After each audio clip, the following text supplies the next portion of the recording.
Boker Tov. Today's daf is Daf Lametes and Bava Kama, as we learn for Achenu Kol Beis Yisrael Nasun Batzar B'Shivya from the Mishnah. Shosh Bekeach Shenagach Shor Shel Cherish, a shore of a normal person who gored a shore of a cherish or a short of a cotton, a person who is doesn't have all the faculties or a cotton, whatever. They're chayiv. That's no chiddush in that. Obviously, the fact that the nizik, that the one who's damaged is a cherish of a cotton, does not diminish his rights to recover his loss. Let's say the shore of a person who is who limited faculties damaged the shore of a pikeach, of a normal person. He's potter to pay. He's potter to pay cash. It's like the idea that you can't collect from a yasam or from a poor person who is not responsible. You can't collect from them nechasim that are not meshubad, meaning non-real estate. And the same thing over here, you can't collect from them. So therefore, if they've damaged you, they don't have to pay. Period. Now, do you set up a guardian? No, we're talking about if the cotton has a father, then it belongs to the father. We're talking about when the cotton doesn't have it's already there. It's like a yasso, like an orphan. We're talking about when there's nobody responsible there. Now, then the Mishnah goes on to say, if the shore of this non-responsible person gored, Bezin sets up a guardian for them. And once they have the guardian, so the guardian is like the owner, acts on behalf of the owner. And if the shore is constantly doing damage, so you testify in court as if you would testify against the owner if the owner was an adult responsible person. And they give edus in front of they testify in front of the apotropos that this animal has gored. And if he did that 3 times, if you testify 3 times, it becomes a mu'ed. Okay, so the Gemara is going to ask, this seems to be contradictory. Do you set up a guardian or not? In the first part of the Mishnah, you say that you're potter. If a non-responsible person's animal gored, you're off the hook. Then you say that you set up a guardian. Well, if you set up a guardian, the guardian should pay. What's the problem? The guardian is acting on the interests of the child. The Gemara will discuss this. Now, let's say after this non-responsible person became responsible again, this let's say the cherish, which is a person who's deaf and dumb, meaning he doesn't have faculties. Not like today where the person has a proper IQ, etc. But let's say he became normal again, or Nishat Shota, or the imbecile became normal again, or the cotton became bar mitzvah. Rav Meir says now he goes back to the original state, meaning even if the animal was considered a mu'ed, because he had been gored many times and they testified in front of the apotropos, and now he pays as a ksholim. But now, when the original owner, who until now didn't have faculties, was not responsible, now he's responsible, he's like a new owner now. So he could always argue, well, listen, now it's a tom again. I didn't know what he did before. If you would have told me, I would have kept my animal from doing damage. So therefore, he's a tom again, according to Rav Meir. So he stays in the same status he was before. Once he's a mu'ed, even if he afterwards. So we'll see a difference in the Gemara. Well, not exactly the Gemara, but the Mepharshim talk about that. Is there a difference between if he is sold or if just the original owner, the yasom, the cherish or the cherish cotton becomes normal again? Only in that case does he maintain the status, because the apotropos acted on his behalf. But if it was sold to a new owner would regain the status of a tom. Short statement. Let's say you have a shore that's used in bullfights. I don't know what do they call that kind of a bull? A circus bull or a stadium bull. Gemara says, misa. You don't kill him if he killed. That's only if he gored on his own. But here he is taught to gore. Right? That's what they do in the stadiums. Not like the bullfighter today, where the what do they call the guy with the red matador? The matador, he really doesn't want to get hurt. But in those days, they would send the prisoners or whatever in there in order to get killed. So when the bull kills the person, he's not responsible to kill because he taught him to do it. So the Gemara asked the kasha that we mentioned in the Mishnah. You say if a cherish is shore damaged, another one he's off the hook.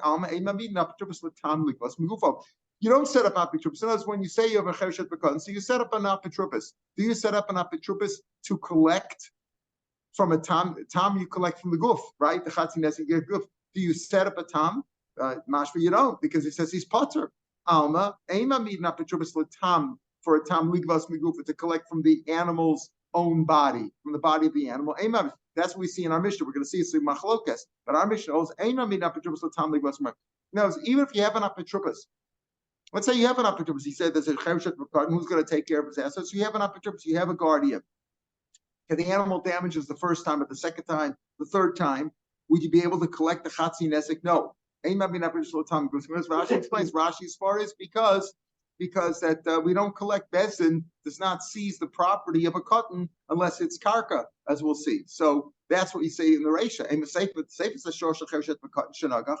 the Sefer goes the same Mishnah. Our Mishnah says if a chevshet cotton is short, you have bezin mamidon, but we set up apetrubas umeidon them, you give him testify in front of the apetrubas. So you see, you do set up an apetrubas latam even for the tam. Maybe you set up it originally before the animal had gored 3 times. No, that's what the Mishnah means. I think I alluded to this already. The first, if it's still a tam and the animal belongs to the yisomim, and even if there's an apetrubas, you don't set up an apetrubas to collect from the goof so that the nizik should be able to collect from the goof of the animal when the animal's a tam. But once the animal has become normally it's a chazaka now that it's a presumption that it's going to gore. It does that regularly. Then you do set up a petrubas. No, there's not a question. You could set up a petrubas before too, but once you know he's a regular gorer, then you set up the apetrubas of me'idin lahem, and they testify in front of the apetrubas. But the apetrubas, you turn it into a mu'id. In other words, you don't, as long as the animal's a tam, you cannot collect, even if there's an apetrubas. You don't set up apetrubas to collect from the tam, collect out of the goof of the animal, because the animal is metal, like Rashi says, and you don't collect from the goof of the tam. However, if the animal continues to gore, then you do testify in front of the apetrubas. I'm not trying to say that only it says so you set up the apetrubas to collect from there. Whenever you set up the apetrubas, you might have the apetrubas even before. But now, once he continues to gore, you do, and he's done it 3 times, you do testify for the apetrubas, and you make him into a mu'ed, because once he's a mu'ed, and then he gores again after he's been established and been pronounced to be a mu'ed, you collect from the assets, you collect all the assets. Yeah. So right. So then you do collect from the assets. What about the fact that it's metalplin? Right. All the assets could mean the karka. Could mean karka, not just aliyah means all his assets. Could mean just the karka. But when it's only collecting from the goof of the animal, that's definitely metalplin. You don't collect. Now the Gemara says but this gets in. We're still going to see there's a machlokas about that. There is a shita. We'll see on the base says there's a machlokas among the Tanoim Amaron. Some say you do collect from the body of the shore, even when he's a tam. You do collect, and normally, if my tam damages you, I do have to pay out of the body. By Yisom, some say you don't, some say you do. What's the difference in this case? We'll see a difference. Why it's different, even though normally you don't collect from the assets, from the movable assets of the Yasom. You don't collect that. Bezdin doesn't do that. Wait till he's a bar mitzvah and he can argue his case. But there are exceptions, and we'll see this is also an exception.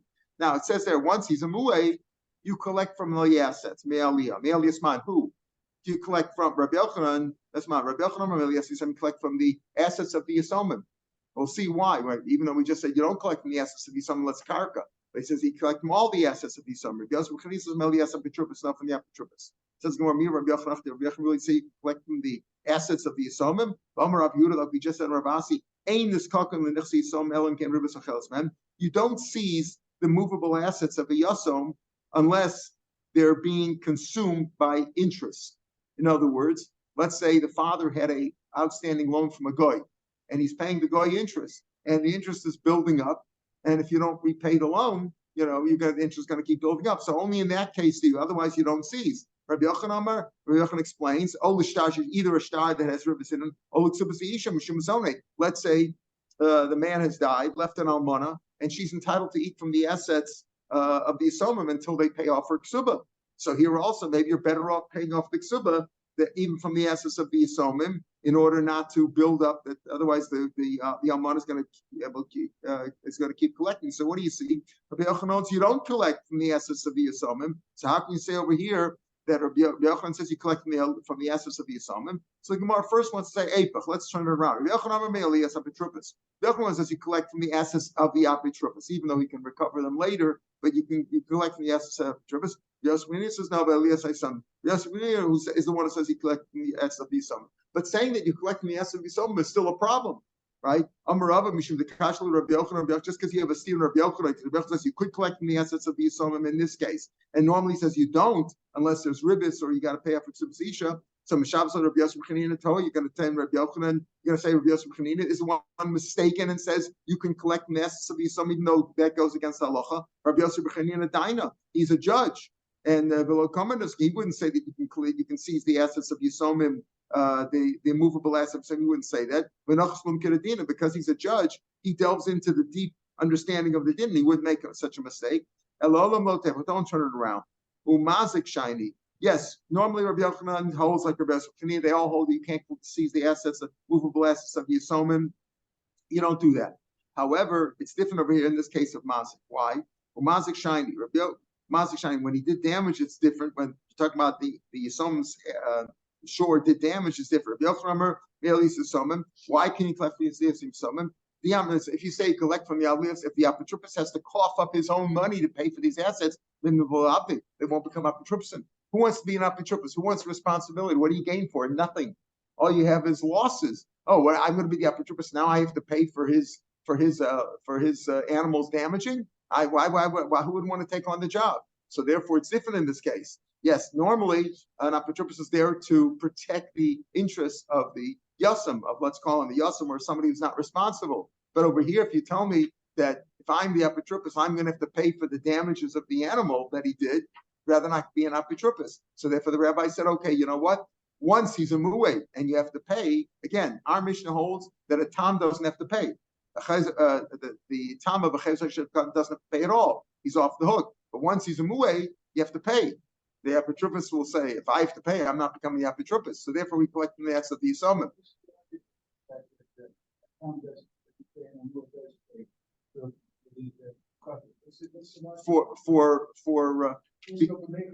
Right. So the logic is that since we see that the Torah had Rachmanis on a tam, or the owner of a tam, that he really doesn't have to pay at all, because he's considered shamur. He's considered your animal to know. Like they all tell you, I didn't know my dog's going to bite you. They know.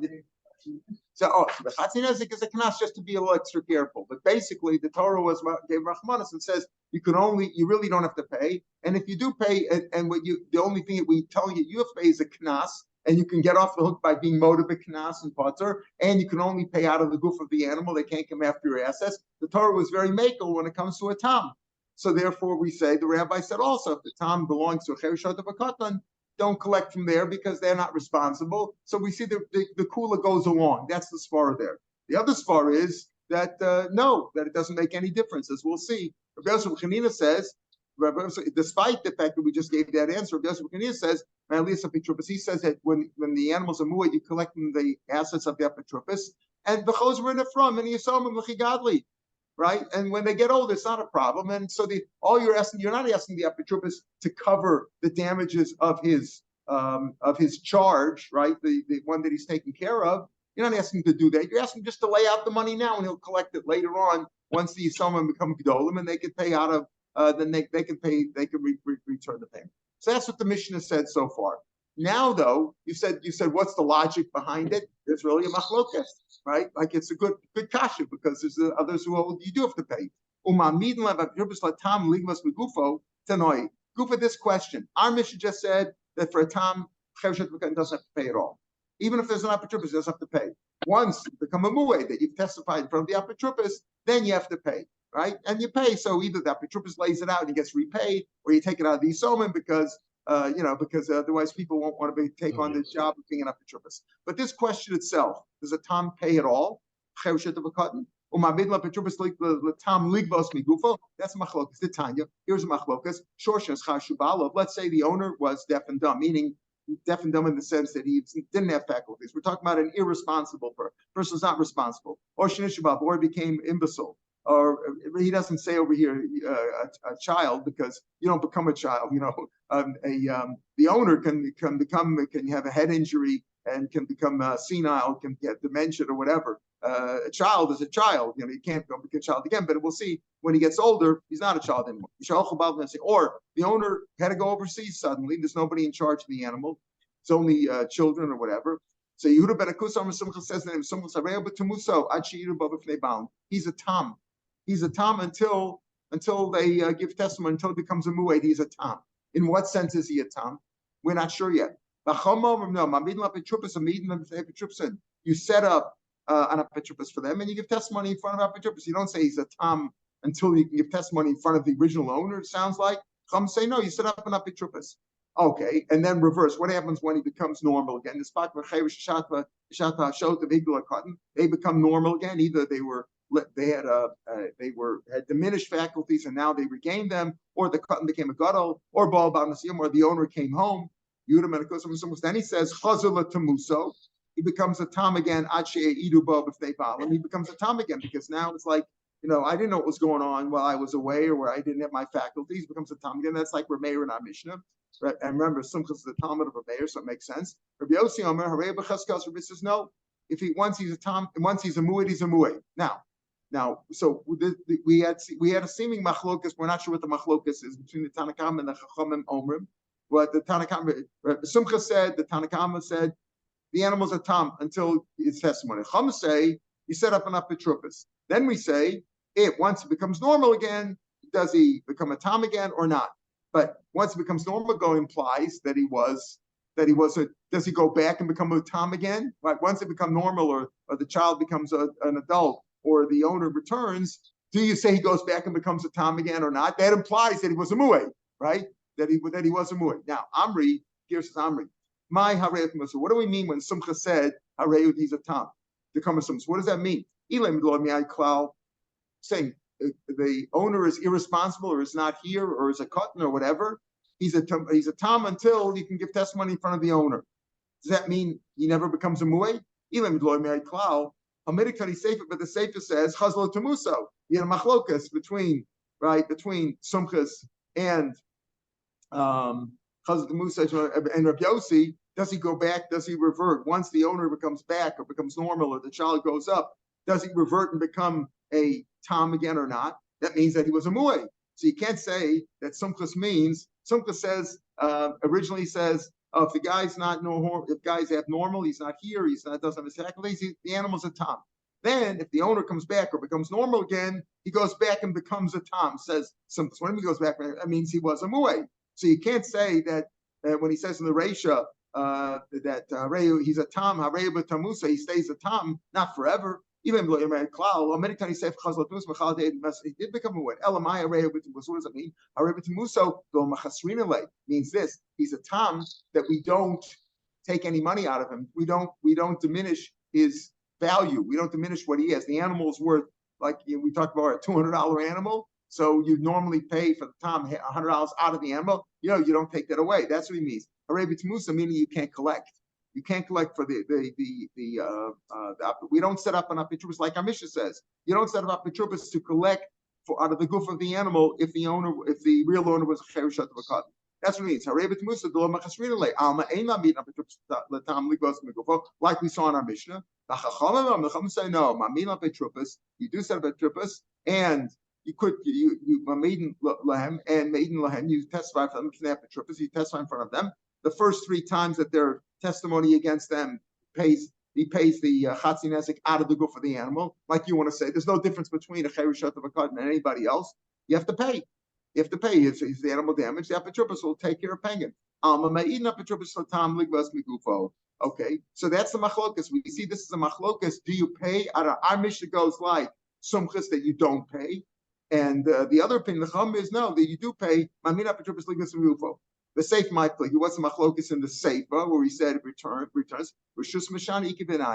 When you change the ownership, in other words, while the animal became a mu'ed, while who was in whose charge? In the apotropos' charge. While the apotropos was in charge, he became a mu'ed. Now, let's say the owner becomes normal again, and you don't need the apitrupas, or the child became a gadol, or the owner returned. Now that's like a new ownership. So the Simcha says Rishus Mishana, Savar Rishus Mishana. Just changing the ownership means he becomes a tam again, because the owner could always say, the new owner could always say, or the new person who returned now, or the person who was an imbecile and became normal again can say, now I didn't know the animal was damaging till now. You got to let me know. While it was in my possession, the animal hasn't done it. He becomes a tam again. Like we saw in our mission. So we have a machlokus now. Do you collect while the animal's a tam and he's owned by a cherishet of a cotton and he does damage, does he pay chatzinesek like a normal person, or doesn't he pay? Our Mishnah said not, Sumcha said not, and the Chum say yes. Now we're going to get a little bit more complicated. Hold on. Tana Rabbanan. Halfway down the page on base. Shor cherishet of a cotton shenagach. If the cherishet of Rav Yaakov mishalim. Rav Yaakov pays. What do you mean Rav Yaakov pays? What do you mean? Chatzinesek. Rav Yaakov mishalim chatzinesek. That's a chesnun. Rav Yaakov, what do you mean? Rav Yaakov has to pay. What does it mean? Rav Yaakov mishalim chatzinesek. Rav Yaakov Atana has to pay chatzinesek. What does he have to pay? Michael, what is he doing over here? Elaima. Rav Yaakov Omer mishalim chatzinesek. He has to pay chatzinesek. Okay, pays chatzinesek. What's the idea there? The simple explanation is pays chatzinesek, that you do collect for the tam. You could collect the apotropos would pay out of the go for the animal. Misham chatzinesek ma'askina. What are we speaking about? Iba tam shita. If he's a tam shita, the kulam and chatzinesek. Why would I think that he belongs to cheshet b'katan, that he should pay more, he should pay less? Why should he pay any different? Shita the kulam and chatzinesek go to misham, like we said, like the sheet of the chachamim, not like the sheet of our Mishnah. Everybody prays chatzinesek. Iba mu'ei, right? So what's he teaching me? Maybe he's teaching me that halacha, that he goes like the shita, that mamid lam petrupas latam legos migufo. Maybe that's what he means. Okay, so but it's hard pita. Everybody collects it. Why? What's he telling me? He pays chatzinesek. Tell me that he's a tam. He pays something. So we know it's chatzinesek. What else would it be? Kulam and ami chatzinesek. Everybody pays chatzinesek. Why would he be any different? Right? If Rabbi Yaakov would just say stam chayiv, okay, let's just chayiv. Why does he say chatzinesek? What else could it be? If he's a tam, what else could it be? Iba tam shita. When Rabbi Yaakov says you're chayiv to pay, okay, fine. Not like our Mishnah. Our Mishnah says you're potter. He says you're chayiv. Of course, what do you chayiv chatzinesek? You're not going to pay more. If we're talking about a mu'ay, now we get into the question. By mu'ay, it says, the pasuk says by mu'ay, that below Yishmerenu, but who had below Yishmerenu, he doesn't guard him. That means to say that if you guarded the mu'ay, you're potter. You're potter. Okay, you're potter. We're going to have machlokes. Does he have to have a good guard, or even an average guard that you lock the door and would withstand the normal wind? That's good enough. But by Tom, it doesn't say guarding. That the guarding there you need a good guard, or a guard won't even help. But by mu'ah, we have the special loch. Even though more is more, you pay the full amount. Okay, so now if we're speaking about a mu'ah, even tam shita, why does it tell me chatzinesek? What else would you pay? Iba mu'ah idav leishmira. If you watch the mu'ah, if we were talking about a shor mu'ah, that's what Rabbi Yaakov was talking about. A shor chaychet cotton. If he's a mu'ah, Rabbi Yaakov says you pay chatzinesek. I understand. If he's a mu'ah, and if you did a shmira there, even a lousy shmira, klal lo bosh, he doesn't pay anything. Because by mu'ah it says lo yishmerenu. You didn't watch him, but if you watched him and it was something beyond your control, it's like an act of God, koach elyon, as we say in Hebrew. If it was an act of God, you don't pay anything. And if you didn't do any shmira, if they'll think, what's Rabbi Yaakov saying? Rabbi says a chev shet cotton's animal, you pay chatzinesek. Okay, just say you're chayiv. Why chatzinesek? If you're talking about a tam, of course you pay chatzinesek. What else would you pay? And if you talk about a mu'ay, either you pay the full amount or you pay nothing, depending on the shmira. Amaravas, Rav explains now. Listen carefully. Lolam b'mu'ay. We are talking about mu'ay. In other words, this price that he said, Rabbi Yaakov says you pay. He's really speaking about a mu'ay. So if it's a mu'ay, what's the chatzinesek? He did an average shmira. He didn't do a good one. Rabbi Yaakov Savlik Rabbi Yehuda, he holds like Rabbi Yehuda. Now we're introducing Rabbi Yehuda sheet. The Domer Tzad Tamas Mikom Medes. When an animal becomes a mu'ay, listen carefully. We're going to have machlokas here. We say, short time pays chatzinesek out of the go for the animal, right? When he's a mu'ay, you pay the full amount. And we said till now you pay the full amount out of all the assets of the owner. Rabbi Yehuda says, no, listen. When he becomes a mu'ed, yes, he pays the full amount, but the part that's tam is still there. What's the halacha about a tam? That he pays out of go for the animal. When he becomes a mu'ed, half, let's say the animal, he did damage of $200, right?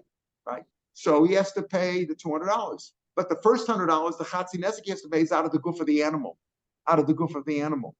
The other half he pays out of all his assets. In other words, he says, Rav Yehuda holds that tzad tamus b'mkomo medes, that the side of the tam stays the same, and the side of the tam is not absolved by doing a shmira, because it says lo yishmer, the mu'ed, even though he pays the full amount, is absolved if he did a shmira. But the tam is not absolved if he pays a shmira. He pays half nezek out of the goof of the animal, regardless of the shmira or not. So listen carefully. So how does Rabbi Yaakov get to chatzi nezek? We're talking about a mu'ed. So what's chatzi nezek? So he goes like Rabbi Yehuda. Here's what people he did a shmira, and therefore he's potter on the extra 50% that he's a mu'ed. Rabbi Yaakov Savla Rabbi Yehuda Damitzat Tamus from Kol Medes. In other words, you become a mu'ed and you pay the full amount. Half you're paying as a tam, half you're paying as a mu'ed. The half you're paying, half is right, half is knas. So the half that you're paying as a knas, number one, comes out of the goof of the animal, and number two, does not get a dispensation for a shmira. He pays anyway. You did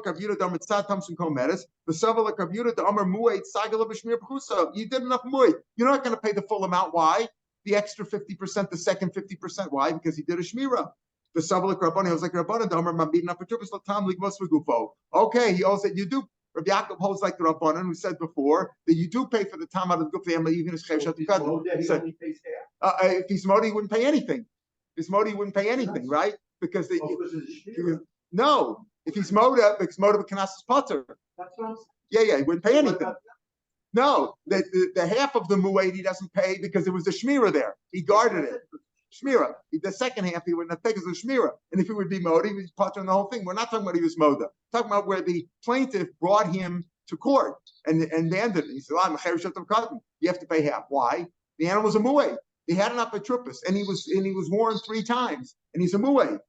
For what? But he did a shmira. He watched it. So he doesn't have to pay the extra 50%, but he has to pay the first 50% as a tam. Interesting, right? That's how you get to 50%, which is it's a little bit convoluted, but it's logic. It's logic at the end of the day. Meaning, why does Rabbi Yaakov say that you pay half? Number one, several things. Number one, he holds that a mu'ed, if you had a shmir at all, that's good enough. That's what Rabbi Yehuda says. Another thing that Rabbi Yehuda says is that tzad tam is you still pay for the tam. So he's paying for the tzad tam. And he also holds like the Rabbanan who say that Mabid Napatrupas that a Chereshet V'Katan's tam does pay half.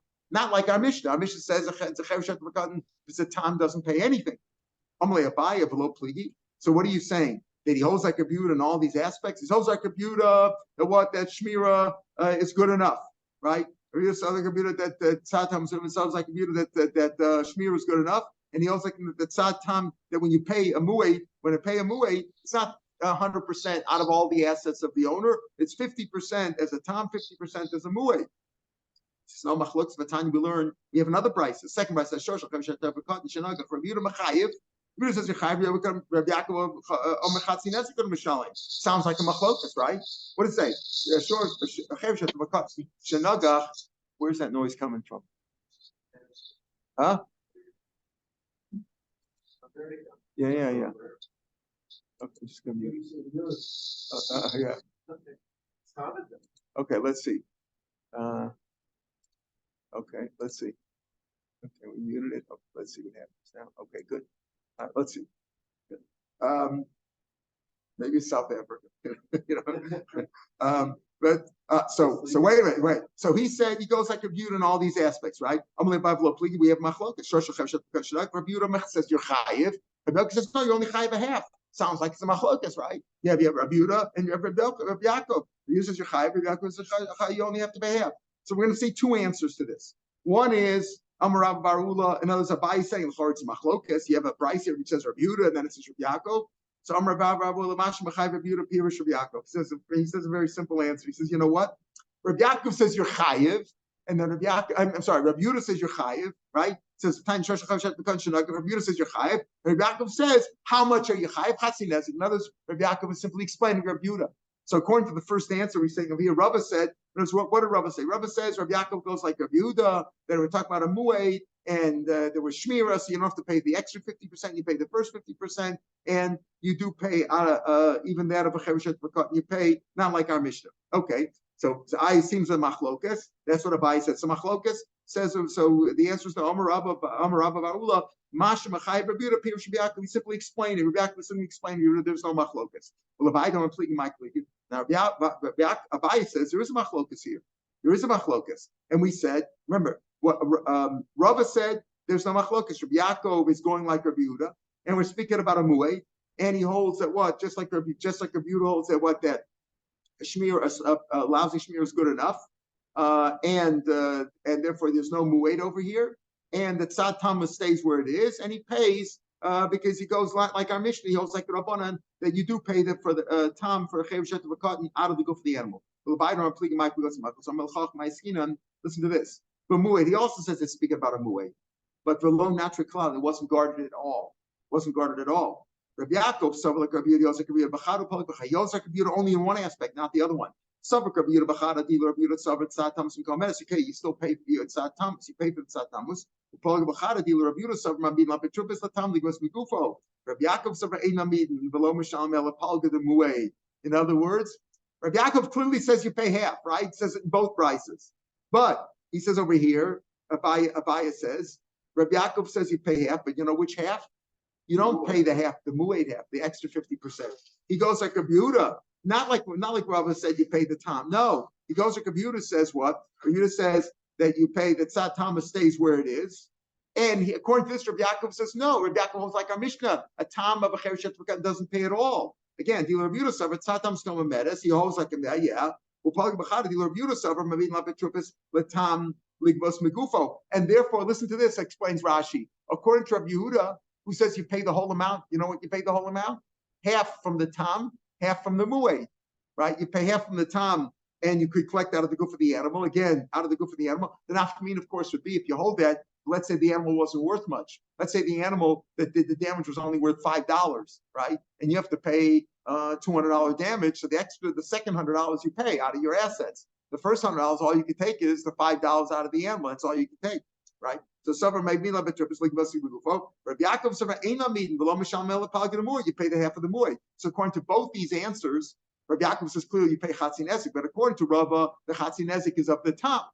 And there is no mu'ed. Why? Because it was a shmira. According to the way Abai is learning in Rabbi Yaakov, no, it's speaking of there was no shmira, and therefore the mu'ed should pay. Right? Mu'ed should pay, except the mu'ed, when the mu'ed pays, it's only the second half because the first half still is a tam, and a tam is pater on chereshet v'katan. The tam doesn't have to pay that half. That's what Rabbi Yaakov is saying. Abai says that they argue. Understand why you have to say this makes sense. And Rashi explains. Look at the last Rashi, or Rashi about 5 lines before the end of the page. I understand what the first price is text of mu'ed. The batam like you can't say speaking about tam like because according to me also that a tam doesn't pay at all if it's a chereshet v'katan. It's like our Mishnah. You see in the second price, right? And as according to Abaye, Rabbi Yaakov holds that you don't pay that a chereshet v'katan's tam doesn't pay at all. So you can't say that the first price that says you pay chatzin nezek is speaking about a tam. So therefore, the first price is speaking about a mu'ed, right? And he wasn't guarded at all. And you pay the chatzin nezek of the mu'ed according to where Abai learns that the chatzin nezek that he pays is the second half of the mu'ed. Ela l'Rava the omer lo pligi, but according to Rava says machlokas, and he says what that you pay the chatzin nezek out of the tam because he holds not like a Mishnah, holds like the chachamim. So why did you have to say the first Mishnah speaking about a mu'ed? Nukma b'tam. The second, right? Why do you say you talk about a mu'ed? Say speaking about a tam. Ila Rabbi Yehuda the avalei shmir pachusa. That there was a shmir pachusa because Rabbi Yehuda holds that a shmir pachusa. Klomir Rabbi Yehuda sphere le Rashi says, come on, tam lo saga b'shmir pachusa. Go and avalei shmir pachusa, and you need a better shmira. Say he's speaking about a tam. He pays 50% because he holds again according to Rava. He holds not like our Mishnah. He holds that a tam of a chereshet v'katan pays. And why does he pay chatzin nezek? Because he's a tam and there was a shmir pchusa, below avalei shmir mu'idin. According to him, you need a good shmir to potter up a a tam from paying, and here he didn't have a good shmir. Either Razam Yaakov is the law of shmir klal. The Tanya of Razam Yaakov echadam bechamuit sheshaman shmir plus abturin. He holds any shmir is good for either one tam or muay. So why would you have to pay chatzin nezek? The answer is that you didn't do any shmir at all. That's you have to pay chatzin nezek. V'akamashmul and Rav Yaakov. And Rav Yaakov teach me the mabidlam trupis latam legos migufa. The machlokas we had on Amid Beisi between Sumchas and the Chachamim. Okay, so Rav Yaakov holds like the Chachamim that you do pay. Maybe teach me that according to Rava that he holds you do pay that way. Why not speaking about a tam? This teaches me both things. It's better to say speaking about a mu'ay because it teaches me both things. It teaches me number one that a tam does pay out of the goof of the animal. And it also teaches me that he holds that tzad tam must be the tzad tam of b'mkomo meres. He still tastes as a tam. That means to say that by saying that the first case is a mu'ay, he's teaching me that number one, and why do you pay? You pay because of the tzad tamus, because there was a shmira there, and therefore you don't have to pay for the second half, for the mu'ay half, but you do have to pay for the tam half. So it's teaching me number one that apitrupas pay even though it's an apitrupas, the tzad tam does pay out of the goof of the animal, and number two that when you have a mu'ay, the first half is still paid as the tam. Tzad tam it's medis. In other words, it's better to teach me that he's a mu'ay rather than teach us a tam because it teaches me both aspects that he holds like Rabbi Yehuda, that you do pay even though you're a tam, and that even if he's a mu'ay, the first half is still pays as a tam. Okay, so he says, Rabina Amar. Now back to the original question, we said, I don't understand. We said, according to Abaya, we said Mishlam, according to Rabba, there's no machlokas, but according to Abaya that they argue, Rabbi Yehuda argues with Rabbi Yaakov. What's the machlokas? So we said the machlokas really is do you pay or not? Does a tzad tam of a chev pay or not? He says no. It's just mishani ikibinayu. If he changes ownership, meaning the owner comes back, or he becomes normal again, or the child grew up, does that make a difference? Does that change the status of the animal back from a mu'ay to a tam? Could go and davi mu'ay. He was a mu'ay in a spaka chachevish, and the chavish became normal. Shtat hashot, the emissal became normal. And the cotton became bar mitzvah. Rav Yehuda savar b'cheskaso. What's Rav Yehuda? Rav Yehuda is really going b'cheskaso. Like he holds like Rav Yossi in our Mishnah. This is really Rav Yehuda, but Rav Yehuda the machlokes, Rav Yehuda and Yaakov. Rav Yehuda savar Rav Cheskaso. Rav Yaakov savar Rishus Mishana. In other words, when we say there's a machlokes, the Bryce says Shosh Chosh Katan. Rav Yehuda Machayev, Rav Yaakov or Machatzi Nezek. So the question is does he Machayev full nezek because he stays in his status, even though the owner came back or became normal again? He doesn't. You don't go back. Rav Yaakov Savar Rishus Mishana becomes a tam again. You only pays chatzin nezek, and that will be the machlokus. You don't have to go through this whole explanation over here. That's machlokus between Yaakov and Rav Yehuda. At the end of the day, Rav Yossi and our Mishnah, and according to this chart, Rav Yehuda holds like him too. So what the Rambam says, we do pass like Rav Yossi. Usually Rav Yossi argues for Meir review. We pass like Rav Yossi.